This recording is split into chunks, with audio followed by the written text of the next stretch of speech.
May parcel na naman tayong dumating. I-unbox na natin ito. Ayan.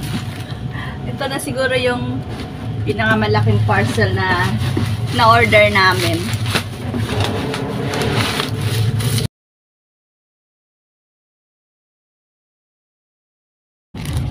Shower.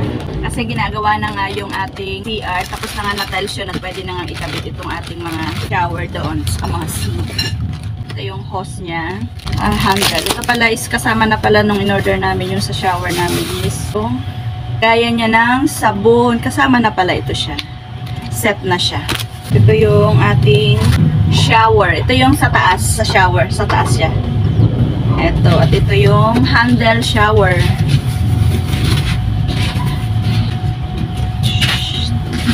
Ito yung handle shower niya. Ito yung sa steady na shower lang.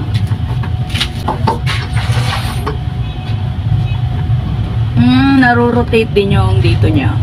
Kaya pwede siyang side by side. Itong kanyang handle, medyo mahaba nga yung sa taas.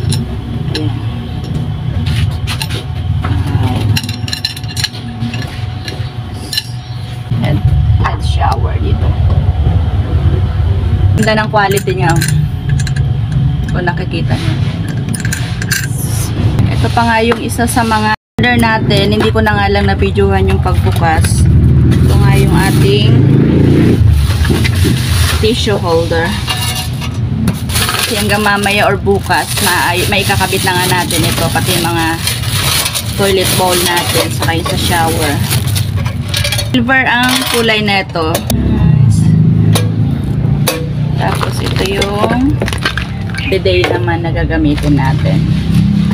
Bali sa online na nga namin lahat in order kasi mas mura nga. At the same time, less hassle pa sa amin para pumunta pa nga sa warehouse na bumili. Habang nag-unbox nga ako ng mga parcel namin dumating, ito nga si Daddy Using ay nagpipintura nga rito sa CR. Bali nag-first coating nga muna siya ng kulay puti dyan bago niya nga pinatungan itong kulay purple. Pabuti na nga lang talaga at pumayag nga si Daddy Using na kulay purple na nga rin yung ipipintura namin dito sa CR. Ganito rin kasi yung kulay ng kwarto namin. Bali pinag-combine nga lang namin yung kulay purple at saka kulay white. Kaya ang ganda nga ng combination nila at saka napakalabig nga sa mata nitong kulay purple na nabili ni Daddy Using. Konti lang naman yung pininturahan niya rito kulay purple. Gawa nga nang hindi nga namin nilagyan lahat ng tiles yung wall nitong CR. After niya nga makapagpintura, ito nga't kinakabit na nga ni Daddy Using yung binili niya nga sticker na ilalagay nga rito sa mga tiles. Nilagay niya nga ito sa pagitan nga ng tiles para magkaroon nga daw design dito sa CR at hindi naman daw siya pangit tingnan. Kaya ang kinalabasan nga sobrang napakaganda nga at ang ganda nga ng design na napili niya nga na sticker. Ito at kinakabit na ni Daddy Using yung ating pang shower. Ito yung handle shower. Hindi niya pa nailalagay yung dito. Ayan, kakabit niya na. Yan na yung handle shower. May lagayan na rin siya ng shampoo sabon dito. Ayan na yung tubo ng ating shower sa taas.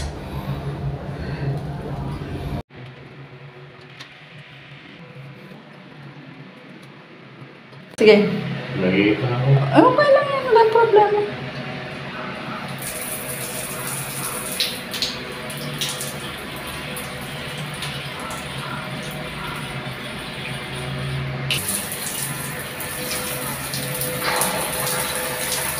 Buhatin mo.